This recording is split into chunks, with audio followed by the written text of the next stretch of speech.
আপনাকে যখন প্রথম নিয়ে গেল, এর আগে কি আপনি বুঝতে পারছিলেন যে এরকম কিছু একটা হতে পারে আপনার সাথে? আপা আমি তো বুঝতেছি আমাকে হয়তো সুযোগ পেলে নিবে, আমি সেই সুযোগ দিতাম না। আমি কখনো মোবাইল নিয়ে ঘুরতাম না। আচ্ছা। এই যে মনে করেন মোবাইল নিয়ে ঘুরতেছি, এটাই হলো আবু সাইদের জন্য। সত্য কথা, আমি কখনো মোবাইল নিয়ে ঘুরতাম না। কোথাও যেতাম আমি কখনো কাউকে জানতো না, কারো বাসায় যেতাম আগেকার দিনের মতো ঘোরাফেরা করতাম গোপনে।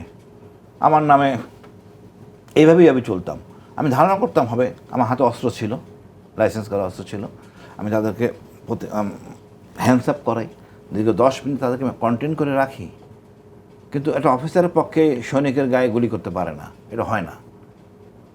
তো আমি তো যদি চাইতাম যে চিৎকার করতাম, আমাকে নিতে পারতো না। আমি আকাশে গুলি করতে পারতাম, নিতে পারতো না।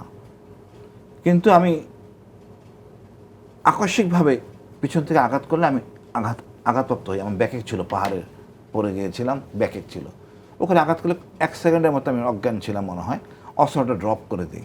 আচ্ছা। পরবর্তীতে পুলিশ এটা সিজার করে ফেলে। এমন জানাজানি হয় পরিষদের মধ্যে, আই উইটনেস থেকে সবাই এখানে জড়িত ছিল। তো আমি প্রস্তুত ছিলাম, কিন্তু আমার মন চায় নাই গুলি করি। একটা মানুষকে গুলি করলে সে আপা হয় মারা যাবে না ল্যাংরা হবে। মানুষ বলে তুমি সৈনিকের গায়ে গুলি করলে, সৈনিকের গায়ে আসলে তো অফিসার গুলি করে না। কোথাও দেখবেন এটা হয়। এই ভুল বোঝাবুঝি থেকে অনেক কিছু হতে পারে। তা আল্লাহ এটা চান নাই। আল্লাহ অশেষ রহমত, আমি তো বেঁচে আছি। বা সৈনিক যেটা করেছিল সেটাও তো সৈনিক করতে পারে না। সৈনিকরা আসলে আপা এই জিনিসটা আমরা পরে আলোচনা করবো, সংস্কার কেন চাই।